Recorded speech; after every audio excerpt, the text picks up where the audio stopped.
بسم اللہ الرحمن الرحیم۔ السلام علیکم ورحمۃ اللہ وبرکاتہ۔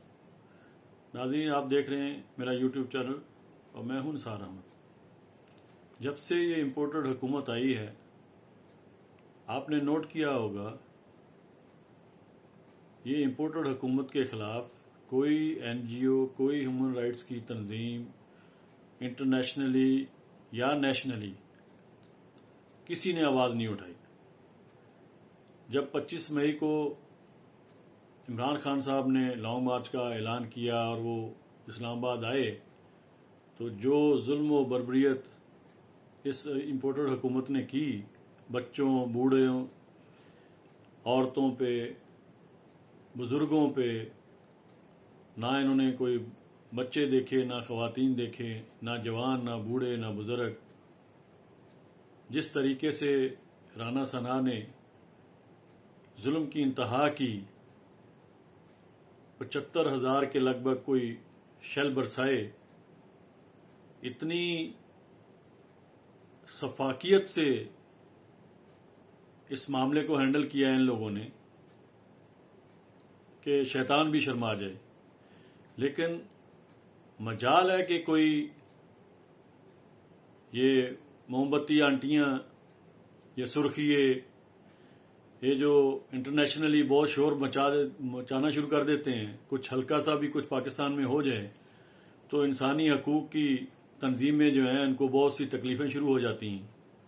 لیکن مجال ہے کہ کسی نے کوئی آواز اٹھائی ہو، مجال ہے کسی نیوز چینل نے، کسی لفافہ صحافی نے، ٹوکرا صحافی نے اس پہ آواز اٹھائی ہو۔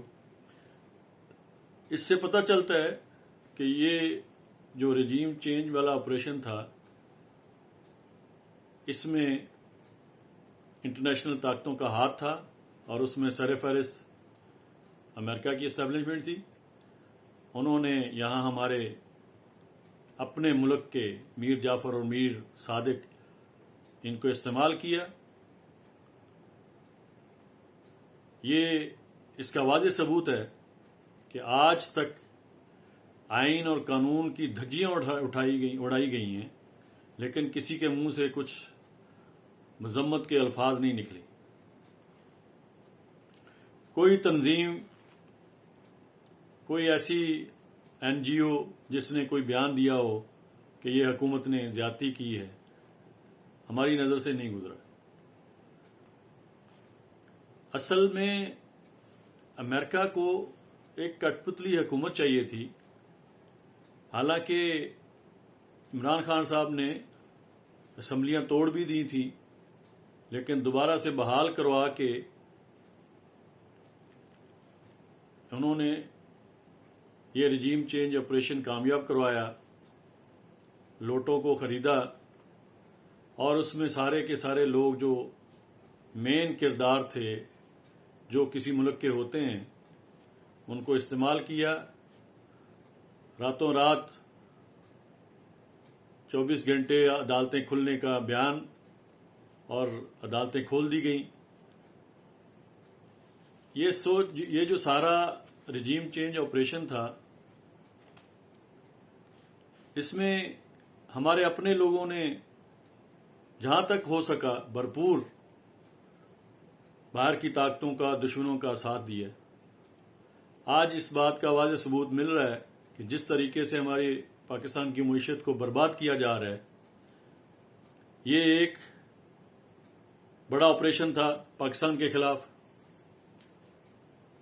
یہ ایک بڑی کارروائی تھی جو ہمارے ادارے بھی سوتے رہے اور جن کی ذمہ داری تھی انہوں نے بھی اس میں بڑھ چڑھ کے حصہ لیا۔ ابھی خبریں آ رہی ہیں کہ مفتیٰ اسماعیل کو فارغ کیا جا رہا ہے، اس کو ویلن کے طور پر پیش کیا جائے گا اور اسحاق ڈالر کو ہیرو بنا کے پیش کیا جائے گا۔ وہ بندہ جو تقریباً 4 سال سے باہر بیٹھا ہے، منہ چھپا کے بگوڑا ہوا ہے، مفرور ہے، ابھی اس کو لانے کی رائے ہموار کی جا رہی ہیں۔ حالانکہ اگر دیکھا جائے تو پاکستان کی معیشت کو تباہ و برباد کرنے والا 80% ہاتھ جو تھا وہ اسحاق ڈالر کا تھا، میں تو اس کو اسحاق ڈار نہیں کہتا ہوں، یہ اسحاق ڈالر ہی ہے، کیونکہ ان کا پیٹ بھرتا ہی نہیں ہے۔ دنیا کو دکھانے کے لیے سر پہ ٹوپی اور یہ سرما لگا کے ادھر محراب بنا کے لوگوں کے سامنے آ جاتا ہے کہ میں بہت بڑا مذہبی ہوں۔ منافقت کی انتہا۔ ہمارے ملک کو یہاں تک پہنچانے میں سب سے بڑا ہاتھ جو ہے وہ اسحاق ڈار کا ہے۔ اسی کے کرتوت، اسی کے کام، جو یہ حکومت میں آتے ہی اس نے جو معاہدے کیے، جو کارروائیاں ڈالیں، وہ آج تک ہم لوگ بھگت رہے ہیں۔ اب دیکھنا یہ ہے کہ مقتدر حلقے یہ اتنا بڑا بلنڈر کرنے میں امپورٹڈ حکومت کا ساتھ دیتے ہیں یا ریزسٹنس شو کرتے ہیں۔ ناظرین، اب سننے میں تو یہ آ رہا ہے کہ یہ جولائی کے مڈ میں تقریباً آ جائیں گے، حالانکہ بیمار شریف کا بھی یہ پکا پروگرام تھا۔ راہ ہموار کرنے کے لیے امپورٹڈ حکومت کو 2 سے 2.5 مہینے لگ گئے۔ کوشش یہی تھی کہ بیمار شریف کو بھی لایا جائے، کیونکہ اس کی شرط یہی تھی، جس کی وجہ سے نیب کے قوانین میں تبدیلی کی گئی ہے۔ لیکن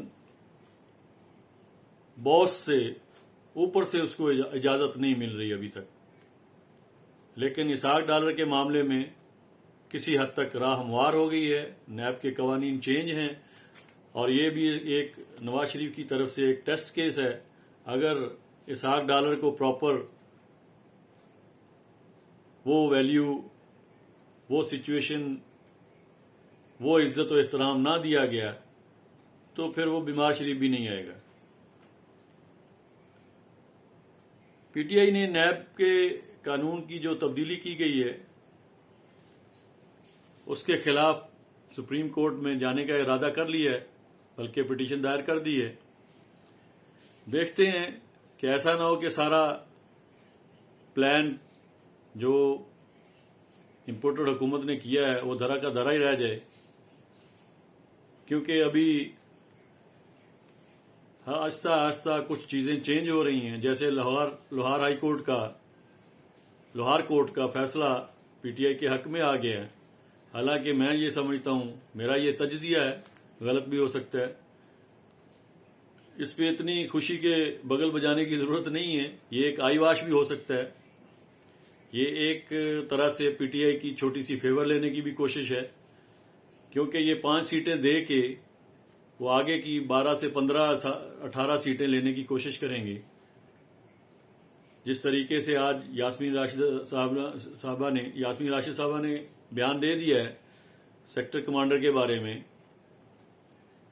کیونکہ خالی پولیس ہی نہیں، ہمارا ہر ادارہ اس ککڑی کو، مرغی کو بچانے کے چکر میں لگا ہوا ہے۔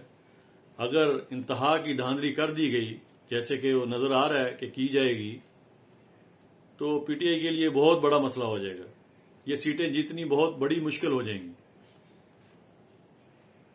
حالانکہ ایک سروے کے مطابق جو حکومت نے خود کروایا ہے، یہ ضمنی الیکشن کے بارے میں یا آل اوور دا کنٹری، تو پی ٹی آئی کی مقبولیت تقریباً 68% سے بھی زیادہ ہے، جبکہ نون لیگ کی مقبولیت 25% نیچے آ گئی ہے۔ آنے والے الیکشن میں امپورٹڈ حکومت کو، خاص طور پہ نون لیگ کو اپنی اوقات نظر آ رہی ہے، جس کی وجہ سے ڈو اینڈ ڈائی والا معاملہ پہنچ گیا ہے دونوں پارٹیوں کے لیے۔ حالانکہ پوری کی پوری مشینری جو ہے وہ اس چکر میں لگی ہوئی ہے کہ حمزہ ککڑی کی حکومت کو بچایا جائے۔ اب دیکھنا یہ ہے کہ ہمارے جو نیوٹرل ہیں وہ واقعی میں نیوٹرل رہتے ہیں، حالانکہ اس معاملے تو کم از کم اس معاملے میں ان کو نیوٹرل رہنا چاہیے۔ لیکن جس طریقے سے یہ کارروائی ڈالی گئی ہے، یا پچھلے دنوں میں جو حرکتیں کی گئی ہیں، اس سے تو نہیں لگتا کہ یہ نیوٹرل رہیں گے. وہ تو پارٹی بن گئے. وہ تو جو انہوں نے 14 جماعتوں کا چونچو کا مربع بنایا ہے اس کا ساتھ دے رہے ہیں. حالانکہ پی ٹی آئی اپنی حکومت میں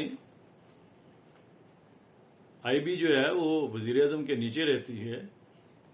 پی ٹی آئی کے پاس بھی بہت سی ایسی چیزیں ہیں جس کی وجہ سے مریم نواز بلیک میل کر رہی ہیں جو ہائر اتھارٹیز ہیں. لیکن یہ ان کا ظرف ہے کہ اس کو کس طرح استعمال کرتے ہیں. جبکہ پی ٹی آئی والے عمران خان صاحب کے پاس بھی ایسی چیزیں ہیں. اگر وہ منظر عام پہ لے آئیں تو میرا خیال ہے کہ نیوٹرل جو ہیں ان کو جان کے لالے پڑ جائیں گے. جو خبریں آ رہی ہیں آنے والے دنوں میں لگتا ہے، یہ میں خبر دے رہا ہوں، یہ تجزیہ نہیں ہے، یہ خاص خبر دی جا رہی ہے کہ آنے والے دنوں میں بنی گالہ میں کچھ ہائر اتھارٹی کے مقتدر حلقوں کے جو باس ہیں ان کی میٹنگ ہونے کے چانسز ہیں. انشاءاللہ جو خبریں آ رہی ہیں وہ تقریباً زیادہ نہیں تو کم از کم 2 ملاقاتیں ہوں گی. آپ یہ خبریں سنیں گے اور آہستہ آہستہ پاکستان کا ماحول جو ہے وہ آپ کو چینج ہوتا ہوا نظر آئے گا. اور یہ میں خبر کی بنیاد پہ کہہ رہا ہوں کہ آنے والا وقت جو ہے انشاءاللہ عمران خان صاحب کا وقت شروع ہو جائے گا. عمران خان صاحب واپس آ رہے ہیں اور 100% دوبارہ خان صاحب وزیر اعظم بنیں گے. اسی سلسلے میں مریم نواز کو یہ جو ضمنی الیکشن ہے اس کو میدان میں اتارنے کا پروگرام بنایا ہے، لیکن ان کی مریم نواز کی طرف سے پریشر ہے حکومت کے اوپر کہ ایٹ لیسٹ آپ 1 جولائی سے کچھ ایسا کریں کہ پرائسز کم ہو، مہنگائی کم ہو، تاکہ کچھ عوام کو ریلیف ملے. ادروائز ان کا میدان میں اترنے سے کچھ فائدہ نہیں ہونے والا. لیکن ہماری رپورٹ کے مطابق جولائی میں مہنگائی کا اور ایک بڑا طوفان آنے والا ہے جو اس امپورٹڈ حکومت کو اور زیادہ ننگا کر دے گا. اب تک کے لیے اتنا ہی. اپنا خیال رکھیے گا، میرے اس چینل کا بھی. انشاءاللہ پھر ملاقات ہوگی. اللہ حافظ.